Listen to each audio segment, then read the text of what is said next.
Hitman 3 is really good. I'm finally hooked. It took 2 other games in this World of Assassination trilogy for it to really finally click with me, but it finally did, and I'm really glad because I've been a Hitman fan for basically my entire life. I started playing in 2000 with the original Hitman, codename 47, which has not aged well at all. But Hitman 2 Silent Assassin is one of my favorite games ever. When I was growing up playing games, there was a holy trinity.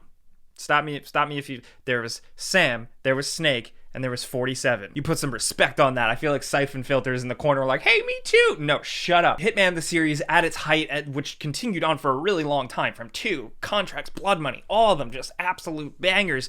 And then now, after Absolution and all that, we have this new attempt, and I liked Hitman 1 and 2 in this new series, but not as much as I could have. The whole emphasis on gameplay was really cool. I really, truly appreciated what they did and how some people really absolutely loved it and embraced it. But for me personally, I still was the type of person where I play through a level once, see the cutscene, cool. I like a linear experience. It's not till now with Hitman 3, I've been playing a review copy now for about a week, that it really finally hammered home why this does work, especially just because it does everything that 1 and 2 did, but tighter, more interesting. I like the levels more, and with that it dashes in some story, and I think the story was effective. I was a little let down about where it went. I'm going to talk spoilers in the second half of the video, so I'll warn you before I go into spoilers. But for now, for me, I feel like the story was a little bit too little too late. Hitman 2 started to get interesting. They started to embrace story, and now 3, this is all story.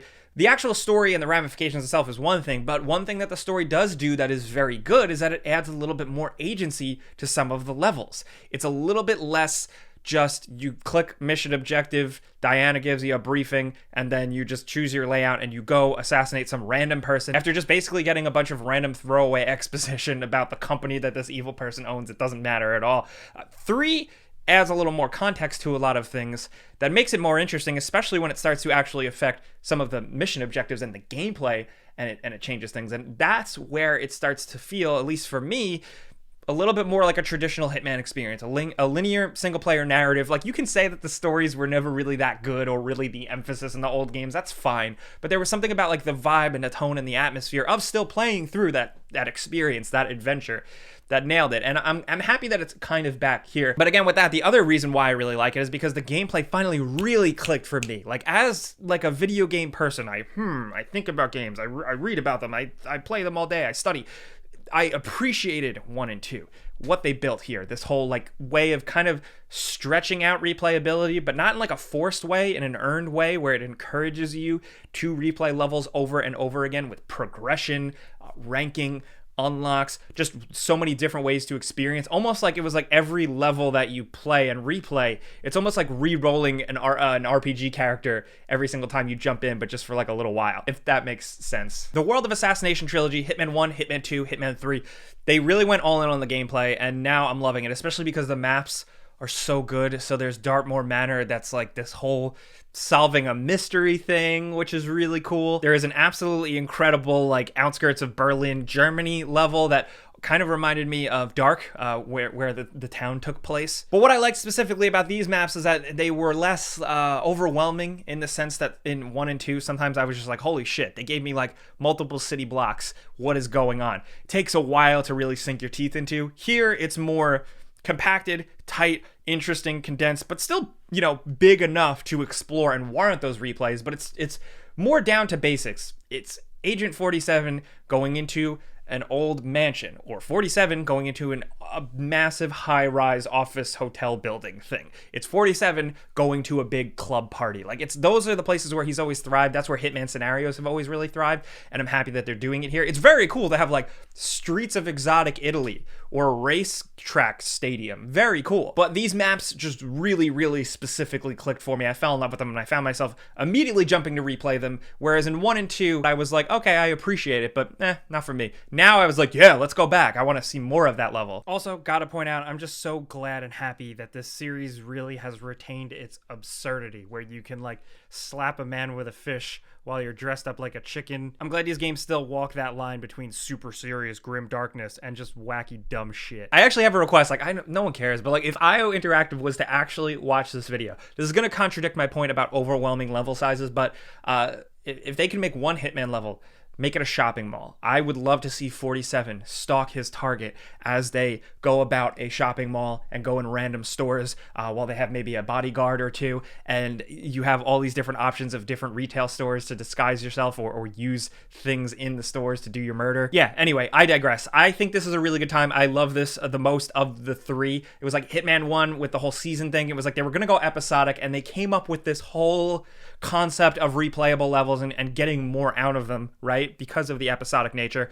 Then Hitman 2 was a full release. They were like, okay, no, you just want all the levels at once? Here you go. But it felt a little weird because it was still structured that same way. Hitman 3 is also still structured that way, but like I said, I think it's just stronger overall. The moments, the levels, the presentation, the story, the way the story does add some agency to some of the gameplay scenarios, where like I think it's the closest to how it was in the old days. I know that in some ways now, like they can't go back, but I'm happy to see a couple things here. Most notably in the China level, actually in a lot of the levels, there's little missable moments that are like just charming little Agent 47 moments. Be sure to keep your eye out for them, like in terms of blending in options, like keep an eye out for those. But there's a couple of moments in the China level when you're walking through these incredible city streets with a neon. The game looks absolutely freaking bananas, but you're walking and you're doing your Hitman thing, and then you hear just a couple of notes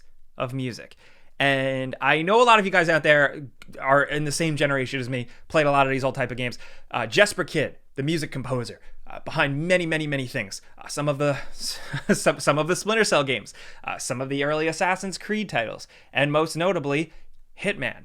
And there's little moments in the music and in the score in this game that just feel like they're paying a little homage to Jesper Kid, and I was so happy to hear that. It gave me like the shivers, just like little like choral notes here and there that kind of add to that like monolithic, that mystery, that concept of 47 as a scary figure. The music has to back that up, and I think it does in spots, and it was really cool. That's like a super granular, like nerdy thing that no one's gonna care about. That is like an example of just there's stuff in the game that does really respect and understand the dynamic. I don't like a lot of the new characters in this world of Assassination thing, like any of the new concepts really at all. Some of it felt like rehash. Some of it just was like there wasn't enough time to care about the characters. But when it comes to 47 and Diana, the game really understands that dynamic and plays around with it a little and does some cool things and gives fans some cool nods. I think they're like iconic and like underrated video game things. Just the concept of like 47 Diana, like just that whole thing is it's always been so cool. There's no better phrase for it. Stuff like that as an old player just really made me smile. But I also want to touch on just some of the levels. The last level is very interesting. I'm very curious, like from a gameplay perspective. I'm looking forward to seeing what people think, which I guess kind of leads me now to spoilers. I don't think I can go much further without talking about spoilers, because the last aspect of the game is the story. So I will just say, I like Hitman. I know it's a hard sell still for like 5 levels for $60. I agree with a lot of you if you aren't into the concept of replaying stuff, but I will say, don't write it off. Especially, I will say, if you played 1 and 2 and weren't super hot on them, definitely don't write this off. And if you liked Hitman 1 and 2, then you'll probably be very happy with this. So now story, the issue I had with the story, besides the fact that it was like too little too late, was that some of the payoffs, it just felt kind of messy in a way and a little rush. There are moments that are good with Diana and 47, most notably. The dancing scene when you exfiltrate from one of the last levels is just like the most incredible Hitman shit ever. But then there's stuff like they took all this time to build up the Shadow Client, who then became Lucas Gray, who then became like Lucas Gray, 47's ally and former friend from the old days when he was cloned. And then they kind of just off him. Almost, it felt to me more like they didn't know what to do with him anymore than him actually serving much of a purpose. He comes back in the end in a vision for 47, kind of being like, get your ass up. But didn't really do it for me. But the biggest sin for me was that they played around with some stuff, some alliance stuff with 47 and Diana that I thought was going to get really dicey. Like, I thought they were going to either make, like, 47 the villain or make Diana, like, the big bad guy, and it would have been amazing. But they only really play around with that for, like, a mission, and then it's, like, totally fine. Business as usual, which I'm glad, because like I like Diana. I didn't want her to turn bad, but I thought it would have been at least interesting and compelling. But they didn't do that. They didn't really commit to anything, especially with the end where that's it, one last ride. They do the mission, and then it's like 1 year later, 47 shows up and he's like, hey, you know where to find me. At least 47 kind of learning something and being like, you know what, this is who I am, this is what I do, is conceptually kind of cool, but it didn't feel as earned just because there wasn't so much story in the previous games, and then this one, they kind of had to get through a lot of stuff really quick, so it wasn't totally earned. It almost worked for me. It was just a little brief, you know? I know it sounds like I'm ragging on the story. I really hope you're only watching this if you finish the game, because I want you to decide for yourself. I'm ragging on it because I really care. I really like the series, and I feel like it was set up for a bit more. I still think it's better than it could have been. It's way better. It's an improvement on the story between 1 and 2, but I just know that IO Interactive is capable of more. They've told some crazy stories in some really cool ways, and just here with the cutscenes, the characters, like the new characters, I was just like, nah. But again, it's really more for me the moments. There are memorable moments that I'm going to remember for a long time, and that last level in particular is very weird. The fact that it takes place in the same country of origin as Hitman, you know, where he broke out of Ortmeyer's asylum facility place where he was cloned, but it has nothing to do with that, and he's just on this Snowpiercer train, and you kind of John Wick your way through it. It seems like a really cool play scenario. I've only played through it twice, but it seems like it's like Mile High Club from Call of Duty, where it's like, how fast can you blast through this linear level, and you can do it like brute force, you could do it stealth.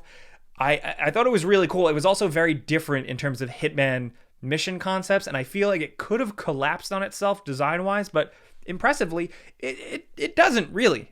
There's a couple spots where it's awkward, but I thought it was really cool. I think people are going to really love that mission and talk about that for quite some time. But that's Hitman 3. I could talk about it forever. If you want to know more about like the systems and stuff and just more of that analytically type stuff, I did the game ranks before you buy, of course. But over here, I just wanted to share what I love about it, because that's what I like doing over here. I love just talking about things I fucking love. So if you are down with that, clicking the like button helps me. I really appreciate that. And if you are new around here, consider subscribing, hitting the notification bell, just because I won't spam you. I only put out videos like once a week or so. But thank you guys for watching. I'm Jake Baldino. Subscribe because video games. And pizza's all me.